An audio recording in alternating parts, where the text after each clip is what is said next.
இன்னைக்கு நாம சிறுகிழங்கு வச்சு பொரியல் ரெசிபி தான் ஃப்ரெண்ட்ஸ் பண்ண போகிறோம். வாங்க எப்படி பண்ணுறதுன்னு சொல்லி பார்க்கலாம். Hello friends, welcome to my lovable recipes. நான் இன்னைக்கு பொரியல் பண்ணுறதுக்காக ஒரு 600 கிராம் சிறுகிழங்கு எடுத்து வச்சுருக்கேன். இது நல்ல மண்ணாக இருக்கும் ஃப்ரெண்ட்ஸ். நீங்கள் இதை பொரியல் பண்ண போகிறீங்க அப்படின்னா தண்ணியில் ஒரு 3 மணி நேரத்துக்கு முன்னாடியே நல்லா ஊற வச்சுருங்க. சடனாக பண்ண போகிறேன், அதனால நான் ஒரு பாத்திரத்தில் வெந்நி வச்சுருக்கேன். வெந்நி தரன்னு கொதிக்கலை, அதே மாதிரி வெது வெதுப்பாகவும் இல்லை, கொஞ்சம் மிதமான சூட்டில் இருக்குது. இப்போ நான் எடுத்து வச்சுருக்கிற கிழங்கு உள்ளே சேர்த்து ஒரு 1/4 மணி நேரத்துக்கு அப்படியே விட்டுறேன். 1/4 மணி நேரத்துக்கு அப்புறமா இந்த மாதிரி கைகளால் தேய்ச்சோன்னா அதில் இருக்கிற மண் எல்லாமே வந்துடும் ஃப்ரெண்ட்ஸ். இந்த மாதிரி நான் எல்லா கிழங்கையுமே எடுத்து வச்சுக்கிறேன். எல்லா கிழங்குல இருக்கக்கூடிய மண்ணையுமே ஓரளவுக்கு நான் தேய்ச்சி எடுத்துட்டேன் ஃப்ரெண்ட்ஸ். இப்போ ஒரு கத்தி யூஸ் பண்ணி மேலே இருக்கக்கூடிய தொலியை செதுக்கி எடுத்துக்கிடலாம். இங்கே பாருங்கள் ஃப்ரெண்ட்ஸ், நான் எல்லா கிழங்கையும் செதுக்கி எடுத்துட்டேன். இப்போ இதை அவிக்கிறதுக்காக ஒரு பாத்திரத்தில் கிழங்க சேர்த்து கிழங்கு முங்குற அளவுக்கு தண்ணி சேர்த்து ஒரு 1/2 ஸ்பூன் உப்பு சேர்த்து அடுப்பில் வச்சுருக்கேன். இது கொஞ்சம் வேகட்டும் நல்லா.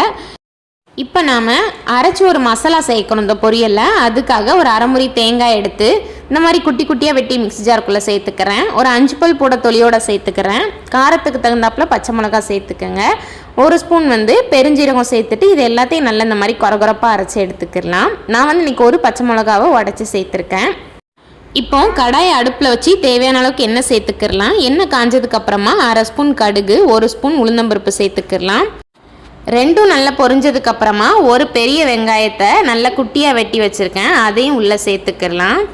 சேர்த்துட்டு இதை நல்லா வசக்கிக்கிடலாம் ஃப்ரெண்ட்ஸ். வெங்காயம் கண்ணாடி பதம்னு சொல்லுவாங்கள்ல, அந்தளவுக்கு நம்ம வசக்கணும்.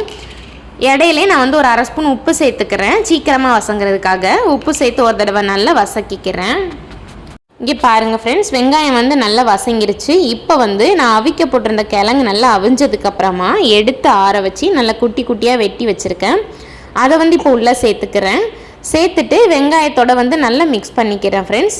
இப்போது இதை ஒரு 5 நிமிஷத்துக்கு மீடியம் ஃப்ளேம்லேயே வச்சு அப்படியே விட்டுறலாம். கிழங்கு கொஞ்சம் நல்லா சூடேறணும் ஃப்ரெண்ட்ஸ். நல்லா சூடேறினதுக்கப்புறமா நம்ம அரைச்சி வச்சுருந்தோம்ல மசாலா, அந்த தேங்காய் மசாலாவை இப்போ உள்ளே சேர்த்துக்கலாம். இந்த மாதிரி நம்ம கிழங்கு சூடேறினதுக்கப்புறமா மசாலா சேர்த்தோன்னா சீக்கிரம் குக் ஆயிரும் ஃப்ரெண்ட்ஸ். இப்போ நம்ம இதை நல்லா கலந்துக்கிறலாம். நம்ம மசாலா ஈவனாக ஸ்ப்ரெட் ஆகணும் பாருங்கள். இந்த அளவுக்கு மிக்ஸ் பண்ணதுக்கப்புறமா ஒரு மூடி போட்டு மூடி அடுப்பு லோ ஃப்ளேமில் வச்சு 5 நிமிஷத்துக்கு அப்படியே விட்டுறலாம். 5 நிமிஷம் கழிச்சு பாருங்கள் ஃப்ரெண்ட்ஸ், அவ்வளோதான், நம்மளோட பொரியல் சூப்பராக தயாராகிடுச்சு. இதை ஒரு தடவை நல்லா மிக்ஸ் பண்ணிக்கிடலாம். அவ்வளோதான் ஃப்ரெண்ட்ஸ், நம்மளோட சிம்பிளான சிறுகிழங்கு பொரியல் ரொம்ப சூப்பராக தயாராகிடுச்சு. பார்க்கவே பாருங்கள், நல்லா சூப்பராக இருக்குல்ல. இதோட டேஸ்ட்டுமே ரொம்ப நல்லாயிருக்கும் ஃப்ரெண்ட்ஸ். சாம்பார் சாதம், ரசம் சாதம், புளிக்குழம்பு சாதம் எல்லாத்துக்குமே இது பக்காவான காம்போவாக இருக்கும். இந்த கிழங்கு உங்களுக்கு கிடச்சதுன்னா கட்டாயம் இந்த மாதிரி பொரியல் ரெசிபி செஞ்சு பார்த்துட்டு உங்களோட ஃபீட்பேக்கை ஷேர் பண்ணுங்கள்.